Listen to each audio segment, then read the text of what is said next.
Dear students, ఈ వీడియోలో నేను మీకు ఆంఫిబియాలో సంతాన పాలన, పేరెంటల్ కేర్ ఇన్ ఆంఫిబియా, ఉభయచరాలలో సంతాన పాలన అనే అంశం గురించి నేను మీకు ఎక్స్ప్లెయిన్ చేస్తాను.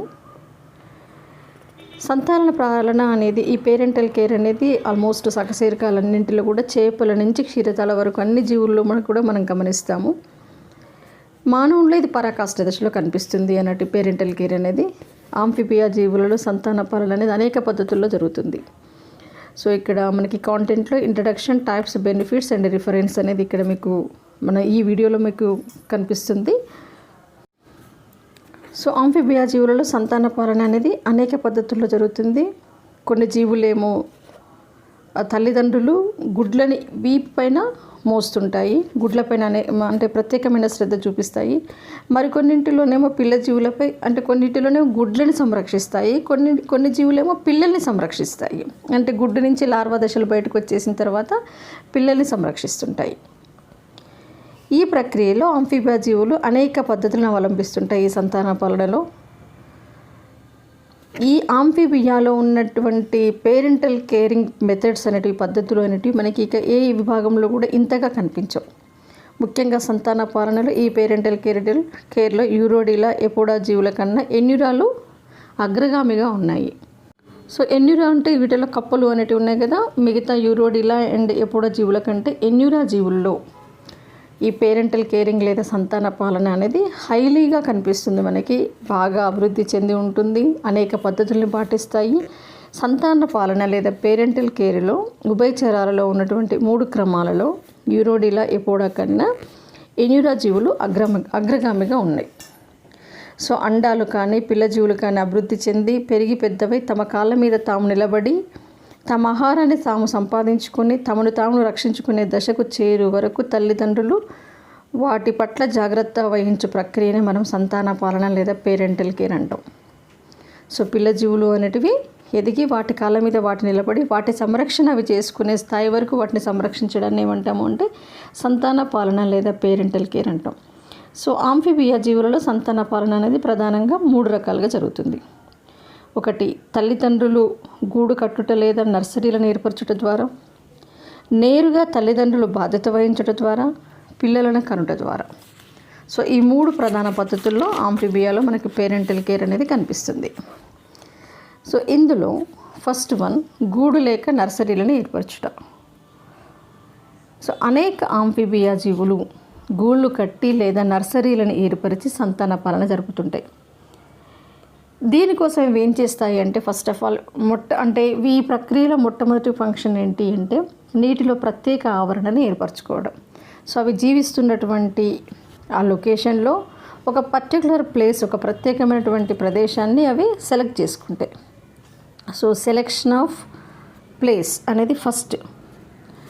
ఫర్ ఎగ్జాంపుల్, బ్రెజిల్ దేశానికి చెందినటువంటి ఫెర్రారియో అనే హైలా ఫేబర్ అనే కప్ప నీటి అడుగు భాగంలో చెరువు అంచున ఒక బేసిన్ ఆకారంలో ఒక నర్సరీని ఏర్పరిచి వాటిలో పిల్లలు ఉంచేస్తుంది. సో మొదటి స్త్రీజీవి చెరువు అడుగుకి 3 లేదా 4 అంగుళాల లోతున ఒక గొవ్విని ఏర్పరుస్తుంది. అట్లా తవ్వినప్పుడు వచ్చినటువంటి మట్టితో వృత్తాకారంలో చుట్టూ కూడా ఒక ప్రహరీలాగా ఏర్పరుస్తాయి. గూటి యొక్క అడుగు భాగాన తమ పూర్వాంగాలను పొట్ట సహాయంతో మట్టంగా, అంటే స్మూత్గా తయారు చేస్తాయి, అలికినట్టుగా తయారు చేస్తాయి. అప్పుడు స్త్రీజీవి ఆ నీటిలో, ఆ గూటిలో గుడ్లను పెడుతుంది అన్నట్టు. గుడ్లు ప్రాథమిక దశలో ఉన్న డింబకాలను ఆ గూటిలో ఉంచేసి అవి సంరక్షిస్తుంటాయి. సో ఇది హైలా ఫేబర్లో కనిపించేటటువంటి పద్ధతి, నీటి అడుగున ఇవి గూళ్ళను ఏర్పరచుకోవడం. తర్వాత నీటి యందు రంధ్రాలను ఏర్పరచుట. ఫర్ ఎగ్జాంపుల్, రాకోఫోరస్ స్కెల్జెల్లి అనేటువంటి జీవి, ఇది చెట్లపైన నివసించేటువంటి ట్రీ ఫ్రాగ్ అంటాం దీన్ని. మగ ఆడ జీవులు ఒకదానికొకటి కరుచుకొని చెరువు అడుగు భాగాన నీటి ఒడ్డుకు కొన్ని అంగుళాల వెలుపల ఏర్పరిచిన రంధ్రం నందు నివసిస్తుంటాయి ఇవి. సో ఈ గూళ్ళలో స్త్రీజీవి ఏం చేస్తుందంటే ఒక నురగలాగా ఉన్నటువంటి స్రవాన్ని ఏర్పరిచి తర్వాత దానిలోకి అండాలను విడుదల చేస్తుంది. ఆ సమయంలో మగజీవి కూడా తన శుక్రకణాలను విడుదల చేస్తుంది. తర్వాత ఆడ మగ కప్పలు విడిపోయిన తర్వాత బాహ్య ఫలదీకరణం అనేది జరిగి ఈ గూళ్ళలో, ఈ రంధ్రాలలో అండాలు అనేటివి సంరక్షించబడతాయి అన్నట్టు. అదేవిధంగా కొన్ని జీవుల్లో నీటి బయట ఒడ్డున ఉన్నటువంటి రాళ్ళు, నీటిపైన వేలాడుతున్నటువంటి చెట్లపై గల గూళ్ళలో గుడ్లను ఉంచుతుంటాయి. ఫర్ ఎగ్జాంపుల్ దక్షిణ అమెరికాకు చెందినటువంటి ఫిల్లో మెడ్యూసా, భారతదేశానికి చెందినటువంటి రాకోఫోరస్ మలబారికస్ అనేటువంటి జీవులు చెట్లపైన నివసిస్తుంటాయి. సో ఈ కప్పలు ఏం చేస్తాయంటే నురుగతో నీటిపై వేలాడుతున్నటువంటి కొమ్మలపై నురగ సంచులను ఏర్పరుస్తాయి. సో దాని యందు గుడ్లను ఏర్పరుస్తుంటాయి అన్నట్టు. గుడ్లు పగిలి విడుదలైనటువంటి డింబకాలు ఈ నురుగ యందు కదులుచు బాహ్య మొప్పల దశకు చేరిన తర్వాత నీటిలోకి విడుదల చేయబడతాయి. ఆ తర్వాత నీటిలో వీటి యొక్క జీవిత చరిత్ర అనేది కంప్లీట్గా పూర్తి అవుతుంది అన్నట్టు. సో ఈ విధంగా కొన్ని జీవులు ఏం చేస్తాయంటే చెట్ల కొమ్మలపై నురుగ సంచులలో వాటి యొక్క పిల్ల జీవులను లేదా అండాలని కాపాడుతుంటాయి. హైలా రిసినిఫ్రికస్ అనేటువంటి మరొక కప్ప ఏం చేస్తుందంటే చెట్ల యందు గల రంధ్రాల యందు వాటిని సెలెక్ట్ చేసుకొని వాటిలో గుడ్లు పెడుతుంది. చెట్లకు ఉన్నటువంటి రంధ్రాలలోనే గుడ్లు పెట్టి వాటిని సంరక్షిస్తుంది. ముఖ్యంగా ఈ రంధ్రాల లోపలి తలాన్ని నునుపుగా తయారు చేసి ఆ భాగంలో ఇవేంటంటే గూడులాగా ఒక నెస్ట్ లాగా తయారు చేసుకొని దానిలో గుడ్లు పెట్టడం జరుగుతుంది అన్నట్టు. ఈ రంధ్రాలు అనేటి వర్షపు నీటితో నిండినప్పుడు ఆడజీవి దానిలో ఉన్నటువంటి గుడ్లని పెట్టేస్తుంది.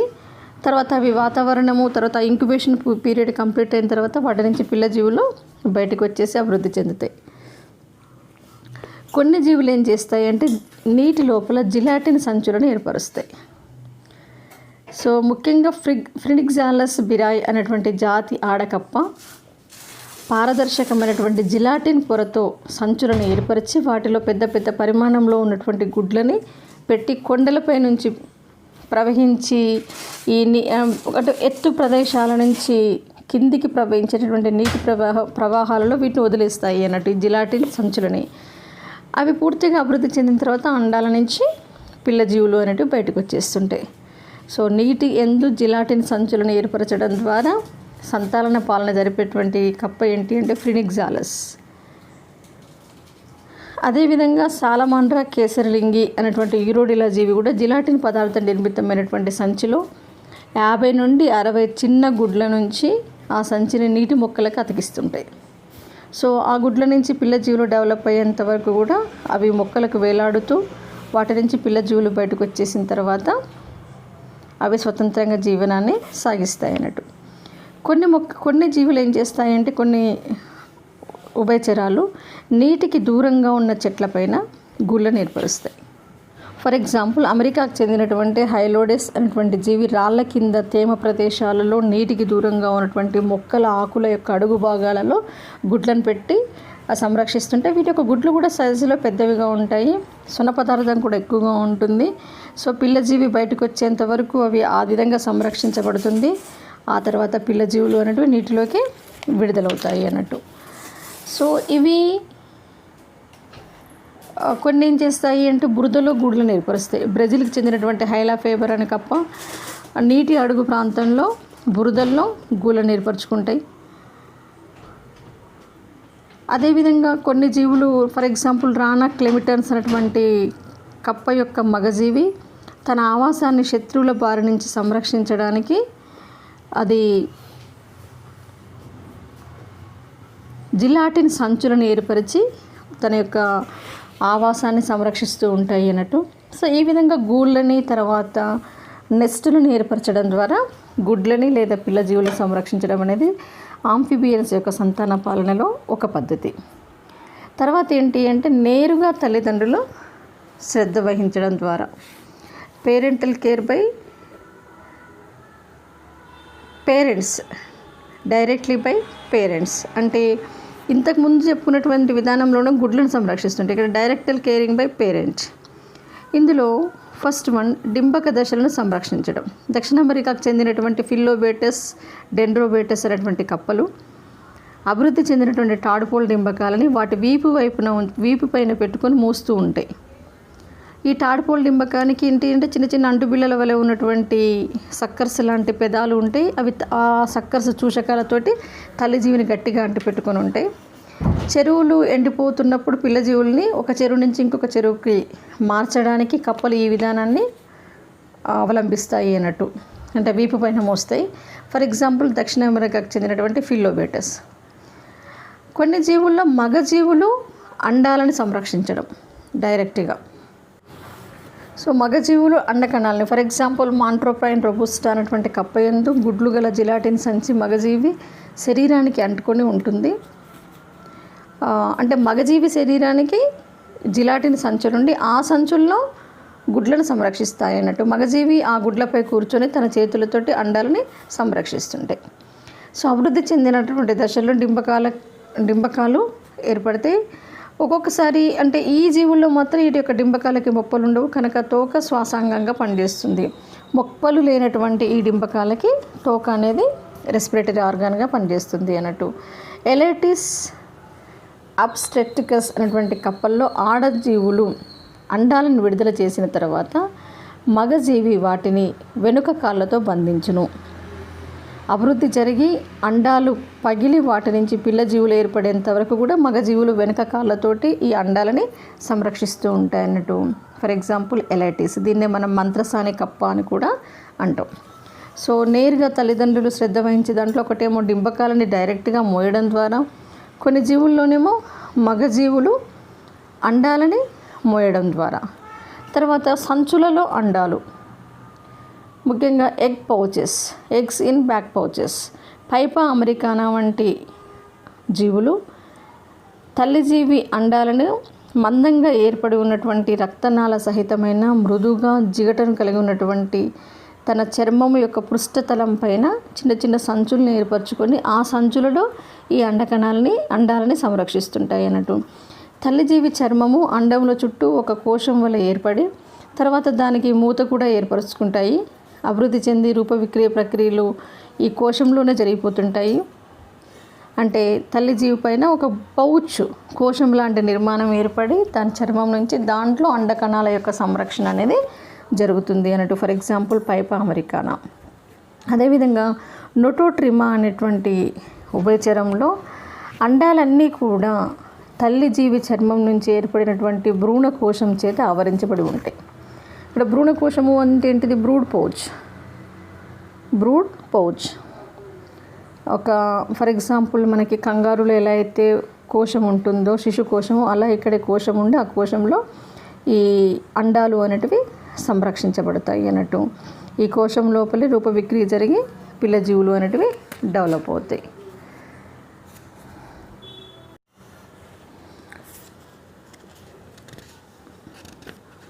అదేవిధంగా రైనోడర్మా డార్విని అనే దక్షిణ అమెరికాకు చెందినటువంటి కప్పల్లో ఫలదీకరణం చెందినటువంటి గుడ్లని వాటి యొక్క స్వరకోశాలలో ఉంచుకొని మోస్తుంటాయి. స్వరకోశాలలో వీటిని మనం గూలార్ సంచులు అంటాం. ముఖ్యంగా మగ కప్పలు అనేటివి వాటి యొక్క స్వరకోశాలలో గుడ్లని రూపవిక్రియ చెందేంత వరకు వాటిని సంరక్షిస్తూ ఉంటాయి. హైలాంబేటస్ బ్రెవిన్సిస్ అనేటువంటి జీవి అండాలను తల్లి జీవి యొక్క ఆస్యకుహరంలో సంరక్షిస్తుంటాయి. బక్కల్ క్యావిటీ కూడా గుడ్లను సంరక్షించడానికి ఉపయోగించుకుంటాయి అన్నట్టు. అదేవిధంగా ఆర్థ్రోలెప్టిస్ అనేటువంటి జీవి డింబకాలని తన నోటిలో సంరక్షిస్తుంది. నియా బట్రేకస్ ఫైలస్ అనేటువంటి ఆస్ట్రేలియాకు చెందినటువంటి కప్పల్లో ఆడజీవులు అండాలని తమ జీర్ణాశయంలో సంరక్షించి అవి టాడ్పోల్ డింబకాలు అనేటివి తల్లి నోటి నుండి బయటకు వచ్చేస్తాయి అన్నట్టు రూపవిక్రియ జరిగిన తర్వాత.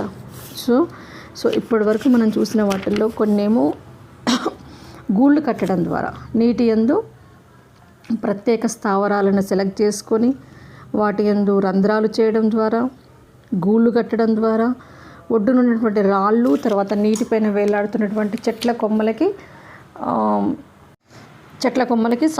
జిలాటిన్ సంచులను ఏర్పరిచి వాటిలో గుడ్లను సంరక్షించడం ద్వారా, కొన్నేమో నీటిలోనే జిలాటిన్ సంచులను ఏర్పరచడం ద్వారా, కొన్నేమో బురదలో గూళ్ళని ఏర్పరచుకోవడం, ఇలా రకరకాలుగా గూళ్ళని నెస్టులను ఏర్పరిచి జిలాటిన్ సంచుల ద్వారా డైరెక్ట్గా కాకుండా ఇండైరెక్ట్గా సంరక్షిస్తాయి. కొన్నేమో నేరుగా తల్లిదండ్రులు శ్రద్ధ వహించడం. ఫర్ ఎగ్జాంపుల్ డింబక దశలని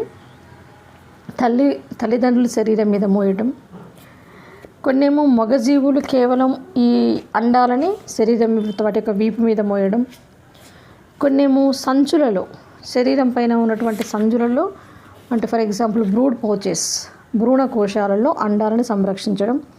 ఈ విధానంలో ఆడ మగజీవులు రెండు కూడా పార్టిసిపేట్ అవుతాయి. కొన్నేమో స్వరకోశాలలో, కొన్ని ఆస్యకుహరంలో, కొన్ని నోటి కుహరంలో, కొన్ని వాటి యొక్క జీర్ణాశయాలలో కూడా వాటి యొక్క పిల్ల జీవులను సంరక్షిస్తాయి. ఇలా కాకుండా కొన్ని జీవులు డైరెక్ట్గా శిశోత్పాదకత, ఫర్ ఎగ్జాంపుల్ సూడోఫ్రేడా వివిపారా అనేటువంటి తూర్పు అమెరికాకు చెందినటువంటి చిన్న గోధురు కప్పలు శిశోత్పాదక జీవులు. ఇవి అండాలని తమ అండవాహికలో ఉంచుకొని పూర్తిగా అభివృద్ధి చెందిన తర్వాత పిల్ల జీవులని విడుదల చేస్తాయి. అదేవిధంగా యూరోడిలా జీవుల విషయానికి వస్తే కొన్ని యూరోడిలా జీవుల్లో అండాలు చిన్నవిగా ఉండి అండాలు విడుదలైన తర్వాత వెంటనే డింబకాలు ఏర్పడతాయి. కనుక చాలా జీవుల్లో సంతాన పాలన యూరోడిలాలో కనిపించదు అన్నట్టు. కానీ కొన్ని జీవుల్లో గూళ్ళు కట్టడం, పిల్లలపై నేరుగా శ్రద్ధ వహించడం అనేటివి కనిపిస్తాయి. ఈ గూళ్ళు కట్టి యూరోడిలాలో సంతాన పాలన అనేది గూళ్ళు కట్టడం అనే పాలన రెండు రకాలుగా ఉంటుంది అన్నట్టు. ఒకటి నేలపైన కానీ చెట్లపైన కానీ రంధ్రాలను ఏర్పరచుకోవడం. ఫర్ ఎగ్జాంపుల్ ఆటోడాక్స్ అనేటువంటి యూరోడిలా జీవి చెట్లపైన ఉన్నటువంటి రంధ్రాల్లో గోతులుగా వాటిని తవ్వుకొని వాటిలోనే గుడ్లు పెట్టేస్తాయి. అదేవిధంగా కొన్నేమో పారదర్శకంగా ఉన్నటువంటి సందులలో నీటి ఒడ్డుకు దగ్గరగా ఉన్నటువంటి నీటిలో మునిగి ఉన్నటువంటి మొక్కలపైన పారదర్శకపు సంచులను ఏర్పరిచి ఆ పారదర్శకమైనటువంటి జెలాటినస్ పదార్థంతో కూడినటువంటి సంచులలో గుడ్లను ఉంచి సంరక్షిస్తుంటాయి. అలా కాకుండా ప్లెతోడాన్ అనేటువంటి యూరోడిలా జీవి ఆడజీవులు వాటి యొక్క రాళ్ళ దిగువన 5 గుడ్లను సమూహాలుగా ఉంచి వాటి చుట్టుకొని ఉండి వాటిలో పిల్లజీవుల్ని సంరక్షిస్తూ ఉంటాయి అన్నట్టు. ముఖ్యంగా వీటిలో మగజీవులు గుడ్లను సంరక్షించడంలో ప్రధాన పాత్ర వహిస్తాయి. అదేవిధంగా యూరోడిలాలో కూడా శిశోత్పాదకత అనేది కనిపిస్తుంది. ఫర్ ఎగ్జాంపుల్ డెస్మాగ్నాథస్ ఫుస్కా అనేటువంటి జీవులు అండాలని దండల రూపంలో ఏర్పరుస్తాయి. తర్వాత ఆడజీవి శరీరానికి చుట్టలు చుట్టుకొని ఏర్పడతాయి. పిల్లజీవులకు తల్లి ఆహారాన్ని ఏర్పరుస్తుంది. ఆ తర్వాత వాటి నుంచి రూపవిక్రియ జరిగే పిల్లజీవులు ఏర్పడ్డ తర్వాత అవి స్వతంత్రంగా జీవించగలుగుతాయి అన్నట్టు. అదేవిధంగా ఎపోడా జీవులలో ఎస్పెషల్లీ ఇక్థియోఫిస్ గ్లూటినోజా అనేటువంటి జీవి నీటి ఒడ్డున తడి నీళ్ళలో రంధ్రాలను ఏర్పరచుకొని గుడ్లను సమూహాలంగా విడుదల చేస్తుంది. ఆడజీవి చుట్టలు చుట్టుకొని శత్రువుల నుంచి కాపాడుతూ ఉంటుంది. అదేవిధంగా డెర్మోఫిస్ టొమెన్సిస్ అనేటువంటి జీవి కూడా మన ఎపోడాకు చెందినటువంటి జీవి శిశోత్పాదక జీవులు అన్నట్టు. ఈ విధంగా సంతాన పాలన అనేది ఉభయచరాల్లో చాలా పద్ధతుల ద్వారా చాలా అభివృద్ధి చెందినటువంటి ప్రక్రియగా మనకు కనపడుతుంది. ముఖ్యంగా సంతాన పాలనలో తల్లిదండ్రులు గూడు కట్టుట లేదా నర్సరీలను ఏర్పరచడం అనేది ప్రధాన ప్రక్రియ. ముఖ్యంగా ఉభయచరాలలో ఉన్నటువంటి 3 క్రమాలలో ఎన్యురా జీవుల్లో మాత్రం మనకి బాగా కనపడుతుంది సంతాన పాలన అనేది. So it is an benefits విషయానికి వస్తే it is an important for survivor of young one. It improves of spring quality in a way that leads to increased offspring survival and reproduction in the future when parents are no longer associated with offsprings. ముఖ్యంగా సంతాన పాలనలో ఏంటి అంటే పిల్లజీవులు సంరక్షించబడడం, వాటి కాళ్ళ మీద అండాలు కానీ పిల్లజీవులు కానీ అభివృద్ధి చెంది పెరిగి పెద్దవై తమ కాళ్ళ మీద తాము నిలబడి ఆహారమును తాము సంపాదించుకొని తాము సంరక్షించుకొని దశకు చేరుకునే వరకు తల్లిదండ్రులు వాటి పట్ల జాగ్రత్త వహించే ప్రక్రియనే మనం ఏమంటున్నాం, సంతాన పాలన లేదా పేరెంటల్ కేర్ అంటున్నాం. సో ముఖ్యంగా ఆంఫిబియాలో ఎన్యురా జీవుల్లో సంతాన పాలన అనేది బాగా కనిపిస్తుంది. కొద్ది మోతాదులో యూరోడిలా అండ్ ఎపోడాలో కూడా కనపడుతుంది. ఈ సంతాన పాలన అనేది ఆంఫిబియాలో ఫస్ట్ ఒకటి తల్లిదండ్రులు గూడు కట్టుట లేదా నర్సరీలను ఏర్పరచడం అనే ప్రక్రియ ద్వారా, రెండోది తల్లిదండ్రులు నేరుగా బాధ్యత వహించడం ద్వారా. సో నేరుగా బాధ్యత వహించడం ద్వారా అంటే వాటి వీపు పైన మోయడం, తర్వాత వాటి నోటిలో ఆశకుహరంలో స్వరకోశాలలో లేదా వాటి యొక్క జీర్ణాశయంలో మోయడం, ఇలాంటి ప్రక్రియల ద్వారా, తర్వాత శిశోత్పాదకత ద్వారా కూడా అవి పిల్లజీవుల్ని సంరక్షిస్తాయి అన్నట్టు. సో ఇది ముఖ్యంగా మనకి ఉభయచరాలలో కనిపించేటటువంటి సంతాన పాలన. మిగతా జీవుల కంటే కూడా మనకు ఉభయచరాల్లో ప్రత్యేకంగా ఇది మనకు కనపడుతుంది. సంతాన పాలన అనేది అనేక పద్ధతుల్లో జరుగుతుంది. కొన్ని జీవులు కొన్ని జీవుల్లో తల్లిదండ్రులు గుడ్లపై శ్రద్ధ వహిస్తే కొన్నిటిలోనే పిల్ల జీవులపైన శ్రద్ధ వహిస్తాయి. అనేక పద్ధతుల ద్వారా ఆంఫిబియాలో సంతాన పాలన అనేది కనిపిస్తుంది. మనకి ఈ పద్ధతులు అనేటివి మిగతా ఏ సకశేరుకాల్లో కూడా కనిపించకపోవడము అనేది చాలా గమనించదగినటువంటి విషయం. సో ఇది ఆంఫిబియాలో సంతాన పాలన. Thank you very much.